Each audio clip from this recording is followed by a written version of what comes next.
Hello friends, welcome back to my YouTube channel. So आज की video में जो आज जनवरी 22 2024 में जो अनाउंसमेंट हुई है मार्क मिलर इमिग्रेशन ऑफिसर, जो अनाउंसमेंट हुई है उसके न्यूज़ के बारे में हम बात करने वाले हैं एंड ऑल्सो जो उसका इम्पैक्ट होगा डायरेक्टली इंटरनेशनल स्टूडेंट्स के ऊपर उसके बारे में बात करेंगे।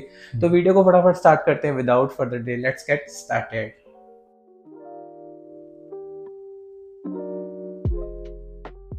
तो जो आज की न्यूज़ थी उसमें 4 बेसिकली अनाउंसमेंट्स हुई हैं जिसकी वजह से बहुत ज़्यादा इम्पैक्ट पड़ा है इंटरनेशनल स्टूडेंट्स पे। तो सबसे पहले बात कर लेते हैं फर्स्ट न्यूज़ पे, जो है no more PGWP for the private university. अगर तुम आ रहे हो और प्राइवेट यूनिवर्सिटी में आ रहे हो, ठीक है, मेरी हो, इसकी हो, किसी की भी हो प्राइवेट यूनिवर्सिटी, तो वह PGWP नहीं मिलेगा। आओ पढ़ाई करो, वापस जाओ कोई भी कंट्री में हो, ठीक है, नॉट ओनली फ्रॉम इंडिया, वापस जाओ।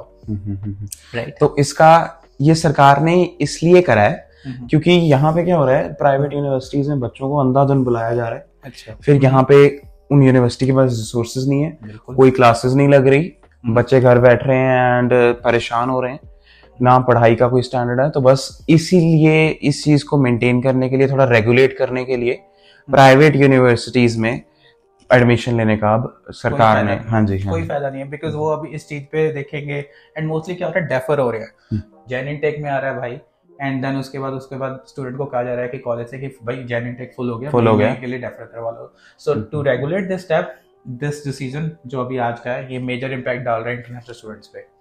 ओके, सो जो सेकेंड इम्पैक्ट है, जो बहुत बड़ा इम्पैक्ट है स्टूडेंट्स पे, इंटरनेशनल स्टूडेंट्स कमिंग इन, इसकी अब एक कैप लग चुकी है। कैप से मतलब कोई डरने वाली बात नहीं है, सिंपली इसका मतलब है कि एक लिमिट लग चुकी है the number of international students coming into Canada.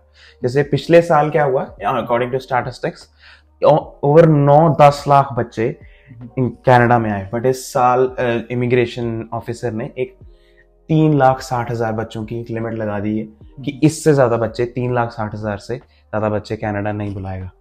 अब इसका इम्पैक्ट यही हो सकता है, पहले जो देखो जी, सिंपल बात है, लंगर लगा हुआ था, बच्चे आई जा रहे थे, स्टूडेंट परमिट, इतनी ज़्यादा फाइल्स लग रही थी, अप्लाई हो रहे थे एंड मिल भी रहे थे। बट नाउ दे वांट कि अच्छे क्रेडेंशियल्स वाले आए, और मेरे को लगता है लेटर ऑन इसके काफ़ी क्लॉज भी ऐड होंगे, जिसकी वजह से जो इमिग्रेशन ऑफिसर है या वीज़ा ऑफिसर्स हैं वो लिमिटेड फाइल्स को अप्रूव करने के लिए काफ़ी ब्रीकी से फाइल को देखेंगे, काफ़ी अच्छे क्रेडेंशियल्स वाले स्टूडेंट्स आए जाएंगे या बुलाए जाएंगे।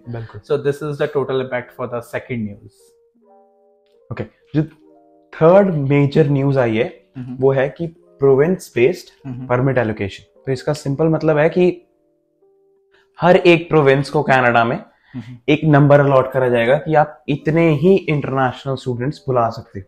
ठीक है जी। जैसे अब टोटल नंबर पूरे साल का, पूरे कनाडा का इस 3,60,000। तो उसमें से जैसे एक स्टेट को, दूसरी स्टेट को, जैसे BC को कुछ नंबर अलॉट कर दिया जाएगा, उससे ज्यादा स्टूडेंट्स BC में आ ही नहीं सकते। ओके, तो अब ये क्यों न्यूज़ आई है और इस पे क्या इम्पैक्ट पड़ सकता है? सबसे पहली बड़ी बात, अगर तुम लोग कनाडा आ रहे हो, सच्ची जी बताना, तो तुम्हें कौन कौन सी प्रोविंसेस पता है? ठीक है, मैं जब चूज करता हूँ मुझे भी यही पता, BC, टोरंटो, क्यूबेक, यही मेजर जो प्रोविंसेस है जहाँ पे मोस्टली इंटरनेशनल स्टूडेंट्स आ रहे हैं। But according two Canadian government ये हो रहा है कि बाकी प्रोविंस में जो टूरिज्म है, जो जॉब्स हैं या स्टूडेंट्स हैं, जो ग्रोथ है, टोटली ओवरऑल ग्रोथ है, बहुत कम होती जा रही है। So according to their past statistics, उस चीज को ओवरकम करते हुए उन्होंने ये डिसीजन लिया है कि ये BC, टोरंटो और ये जो क्यूबेक, ये ऐसे जो वो है ना प्रोविंस, उधर लिमिट कर दी जाएगी कि बाकी प्रोविंस को भी चांस मिलेगा। अब ये भी लक की बात है, तुम उस प्रोविंस उस नंबर में आते हो कि नहीं, ठीक है ना। So it's totally dependent on the luck as well. और आज की चौथी खबर ये है कि जो मास्टर्स और PhD के अलावा स्पाउसल वर्क परमिट देना इन्होंने बंद कर दिया है। इसका मतलब ये है कि जो भी स्टूडेंट मास्टर्स या PhD में नहीं आ रहा है, अंडरग्रेड में आ रहा है या कोई भी डिप्लोमा कोर्स में आ रहा है, उसके स्पाउस को वीजा नहीं मिलेगा, ओपन वर्क परमिट नहीं मिलेगा। बेसिकली पहले क्या होता था, वो ओपन वर्क परमिट पे आते थे, यहाँ पे काम करते थे, and you know the ground reality यहाँ पे क्या क्या हो रही थी चीजें, we don't want to discuss that. But अब मास्टर्स या PhD अगर तुम्हारे स्पाउसेस नहीं कर रहे या तुम नहीं कर रहे हो, तो तुम्हारे स्पाउसेस को ओपन वर्क परमिट नहीं मिलेगा। तो this is pretty much about the whole news जो जनवरी 22 2024 को की गई थी पब्लिश। एंड इसका फुल लिंक जो है मैं डिस्क्रिप्शन में डाल दूंगा, जो एक्चुअल न्यूज थी वो देख सकते हो आप जाके पूरी वीडियो, ठीक है।